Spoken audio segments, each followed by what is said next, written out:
Back in 2015, we all heard about the talents of Martin Odeegard, a 16-year-old Norwegian prospect who was drawing attention from all over the footballing world, signed for Real Madrid at just 16 years old, putting pen to paper on a contract worth upwards of 80 grand a week. Many people believed he was being set up for failure, and for years it looked like he was.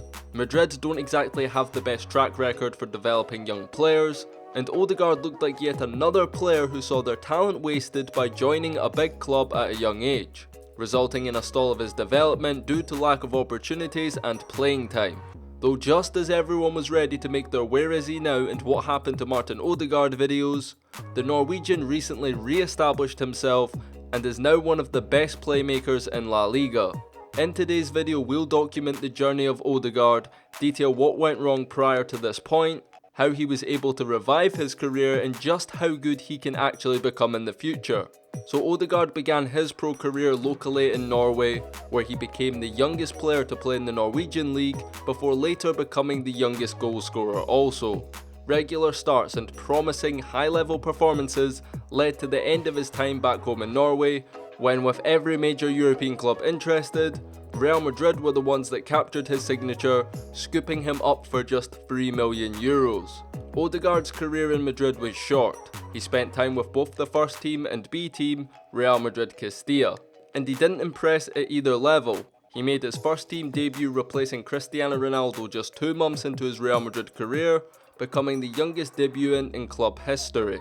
Not long afterwards, he was demoted from first team training, when unable to keep up with the physicality of the senior players. His next appearance and first start was 679 days from his first team debut, and during that time period Odegaard struggled with Castilla too, resulting in the club's decision to send him out on his first loan spell, with a Dutch club who, like the Norwegian club earlier, I'm not going to embarrass myself trying to pronounce.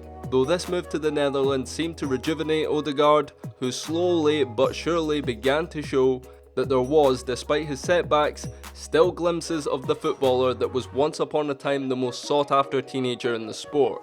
During the 2017-18 season he became a starter, and attracted the attention of fellow Dutch side Vitesse, where he would spend the 2018-19 season, making 31 appearances, scoring 8 goals and assisting 11 times. Though by this point, especially over in Madrid, Odegaard was forgotten, and it seemed as if he was shaping up to be another one of those players who peaked at youth level and never reached their full potential in the pros. That was until the 2019-20 season, when Odegaard finally returned to Spain and was loaned out to Basque giants Real Sociedad. The motive behind this move was for Real to have Odegaard playing regularly in La Liga, where they could better evaluate how he's developed as a player when facing familiar competition in Spain. At Real Sociedad, Martin Odegaard has been nothing short of sensational. The main man in a Sociedad team who, after finishing 12th and 9th the past 2 seasons, are now pushing for a place in European football.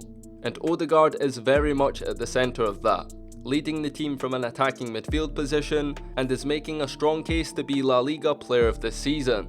Odegaard received La Liga Player of the Month in September and has only built on that momentum since. He received Man of the Match in a 2-0 win over Atleti, in which he got himself on the score sheet, played a solid game in their 2-2 draw with defending champions Barcelona, and most recently in the Copa del Rey quarter-finals against his parent club Real Madrid, scored the opening goal in an upset victory at the Bernabeu.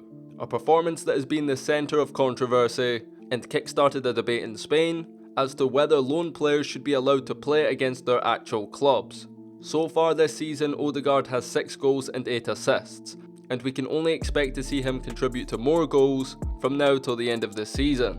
There was talk about Madrid recalling Odegaard from his loan after his hot start, however it's been reported Real will stick to the course with him being out on loan for this season. They'll then look to bring him back in the summer and incorporate the young Norwegian into their first team plans. Odegaard has also seen an increased role with the national team, who are pushing to make a late run to qualify for Euro 2020, as this season's emergence of not only Odegaard, but Dortmund goal machine Erling Haaland, gives fans back home in Norway a lot to be excited about for their national team going forward. The big question though is, where will Odegaard fit in when he does return to Madrid, who are far from short of number 10s, playmakers and attacking midfielders. as Madrid already have Kroos, Modric, Isco, Asensio and Valverde, all competing for the same role.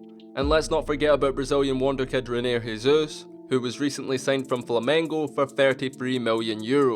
We talked about Jesus and how good he is in our last video, and as good as he has been on loan, it'll be a challenge for Odegaard to become a first team regular and win starts. That challenge though is one I believe Odegaard is up to. He's proven this season that despite his setbacks early on in his career, his talent warrants the hype he generated in his early teenage years.